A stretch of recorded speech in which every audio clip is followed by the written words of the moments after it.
Shalom Bapak Ibu yang dikasihi Tuhan, puji nama Tuhan. Malam hari ini kita boleh bersama-sama kembali bertemu di dalam ibadah tengah minggu. Sungguh kita bersyukur kalau masih dengan keadaan yang sehat kita bisa berkumpul untuk boleh beribadah kepada Tuhan. Nah, Bapak Ibu Saudara yang dikasihi Tuhan, pandemi corona ini sudah membawa banyak perubahan di dalam tatanan kehidupan kita. Nah, dan karena perubahan ini menimbulkan banyak masalah, demikian juga kebiasaan yang baru untuk kita semuanya. Di dalam ekonomi, di dalam pendidikan, transportasi, berbagai macam tatanan kehidupan kita banyak berubah. Dengan adanya perubahan ini, tentu saja saya katakan tadi ada masalah. Kadang itu membuat khawatir, gelisah, itu membuat cemas. Tetapi firman Tuhan mengatakan kita tidak boleh kacau, dalam keadaan kacau atau khawatir gelisah itu, tapi Tuhan menginginkan kita tenang, ya. Kita tenang dengan keadaan dan perubahan yang ada saat ini. Apa sih itu tenang? Kalau ibarat air yang tenang itu tidak bergerak, tidak bergelombang. Kalau itu dengan karakter kita, itu kita tidak gelisah, kita tidak kacau, tidak ribut, kita dalam kondisi yang damai, aman, tentram. Nah, sebagai anak-anak Tuhan,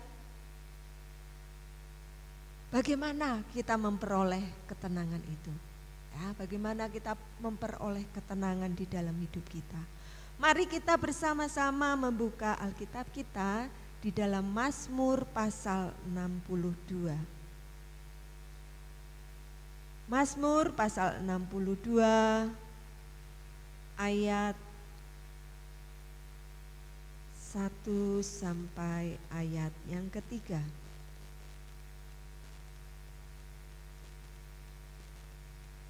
Mazmur 62 ayat 1 sampai ketiga saya akan membacakan. Perasaan tenang dekat Allah. Untuk pemimpin biduan menurut Yedutun Mazmur Daud. Hanya dekat Allah saja aku tenang. Daripadanyalah keselamatanku. Hanya dialah gunung batuku dan keselamatanku. Kota bentengku, aku tidak akan goyah. Amin. Dari bacaan ini sangat jelas dikatakan, hanya dekat Allah saja aku tenang. Dari mana ketenangan itu didapatkan? Yaitu kalau kita dekat dengan Tuhan. Ya. Ketenangan kita peroleh kalau kita hidup dengan Tuhan. Ayat selanjutnya dikatakan di sana, kalau kita dekat dengan Tuhan, hanya dekat Allah saja aku tenang, daripadanyalah keselamatan kita. Namanya dekat. Nah, dekat itu jaraknya tentu tidak jauh. Bagaimana kita dekat dengan Tuhan?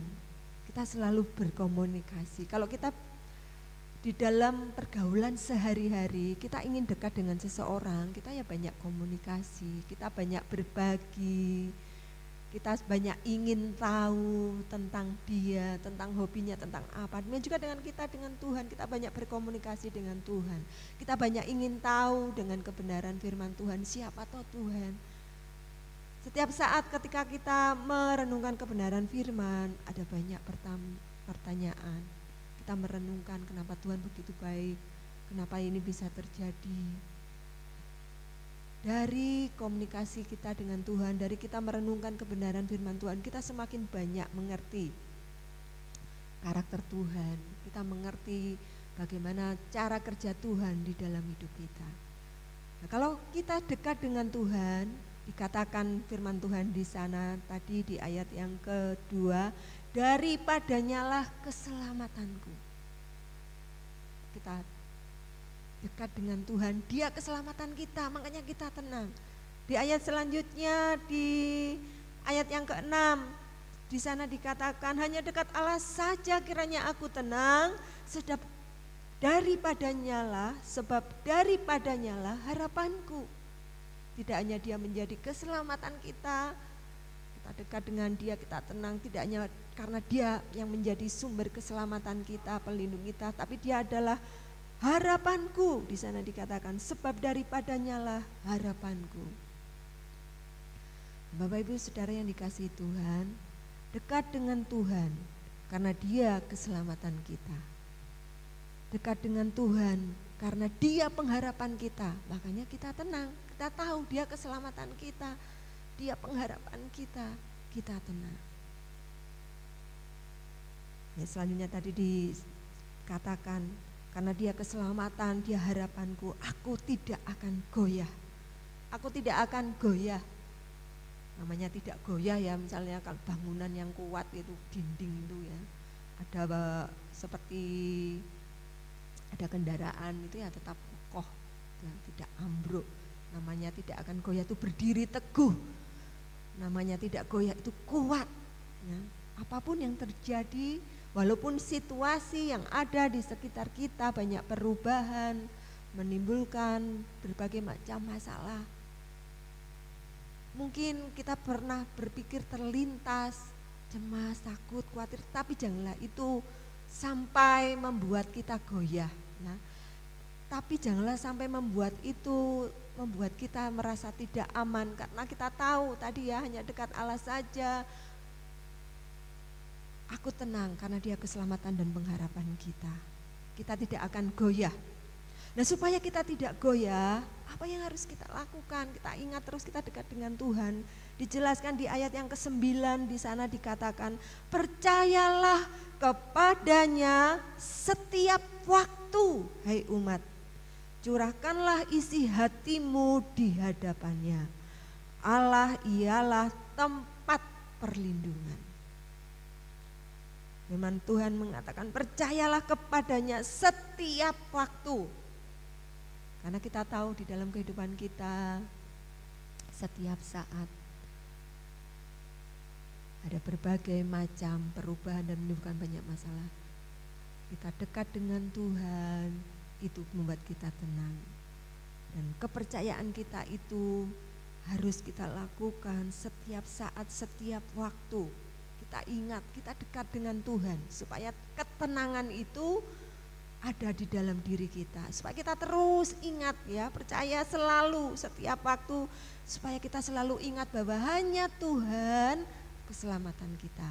Hanya Tuhan pengharapan kita. Kalau setiap saat yang kita pikirkan hanya Tuhan, ya curahkanlah isi hatimu, kita menghadapi masalah kepada Tuhan. Kita terus ingat Dia keselamatan, Dia pengharapan. Jangan beri kesempatan kepada kekhawatiran, kecemasan, kegelisahan terlintas. Kalau terlintas cepat-cepat kita kembali lagi ya. Setiap waktu harus percaya kepada Tuhan. Kalau itu terlintas dan mulai membuat kita kehilangan damai sejahtera, cepat-cepat kita kembali. Oh iya, ya, aku harus selalu percaya kepada Tuhan setiap waktu. Curahkan isi hatimu di hadapannya. Katakan dengan jujur, Tuhan, masalah ini kok membuat aku khawatir ya, membuat aku cemas. Tuhan bilang kan, percaya setiap waktu. Kita curahkan isi hati kita kepada Tuhan. Di ayat 12 dikatakan, satu kali Allah berfirman, dua hal yang aku dengar, bahwa kuasa dari Allah asalnya, dan daripadamu juga kasih setia ya Tuhan. Sebab Engkau membalas setiap orang menurut perbuatannya. Kita mencurahkan isi hati kepada Allah yang berkuasa, kepada Allah yang penuh kasih setia. Kalau setiap waktu kita percaya, kita ngobrol sama Tuhan, kita dekat dengan Tuhan, kita percaya Dia keselamatan, kita percaya Dia pengharapan kita. Masa sih Ya, Tuhan yang berfirman, aku ini Allah yang berkuasa, aku ini Allah yang penuh kasih setia. Kalau anaknya setiap hari dekat dengan Tuhan mencurahkan isi hatinya, Tuhan tidak akan menjawab. Di sana dikatakan sebab engkau membalas setiap orang menurut perbuatannya. Kadang kalau dipikir ya enak ya, firman Tuhan itu kok pokoknya kon percaya. Jadi orang Kristen itu percayalah kepadaku setiap waktu. Aku yang penuh kuasa dan kasih setia akan membalas setiap perbuatanmu. Jangan kamu khawatir, jangan kamu khawatir, jangan kamu cemas, jangan kamu takut, aku penolongmu. Ya, kalau kita setiap saat kadang muncul perasaan khawatir, gelisah, itu iblis senang ya. Memang iblis itu mencari saat-saat di mana kita lemah. Makanya jangan sampai kita seperti saya katakan tadi, memberi kesempatan. Kalau itu terlintas, cepat-cepat ya, ingat bahwa dialah Allah, ya, dialah Allah yang menjadi sumber keselamatan dan pengharapan kita. Kita dekat dengan Tuhan setiap waktu, dari situlah timbul ketenangan di dalam diri kita. Kalau kita tenang, kita bisa berdoa ya, ada ayatnya ya dalam Perjanjian Baru. Hanya tinggal dekat diam, terletak kekuatanku. Kita tenang, kita bisa konsentrasi, kita bisa berdoa, mencurahkan isi hati kita. Ketika kita mencurahkan isi hati kita, membangun komunikasi dengan Tuhan, kita menyembah Tuhan, hadirat Tuhan turun atas kita. Damai sejahteranya Tuhan berikan kepada kita, dan itu membuat kita tenang. Dan kalau kita tenang, kita bisa mengerjakan segala sesuatu itu dengan baik. Kalau ada masalah, kita bisa memikirkan jalan keluarnya. Tapi kalau orang gelisah, orang ribut, kacau, pekerjaannya tidak akan beres. Tapi kalau kita tenang, satu persatu kita meminta hikmat Tuhan, saya yakin Tuhan itu yang akan memberikan jawaban dan jalan keluar bagi kita. Amin. Hanya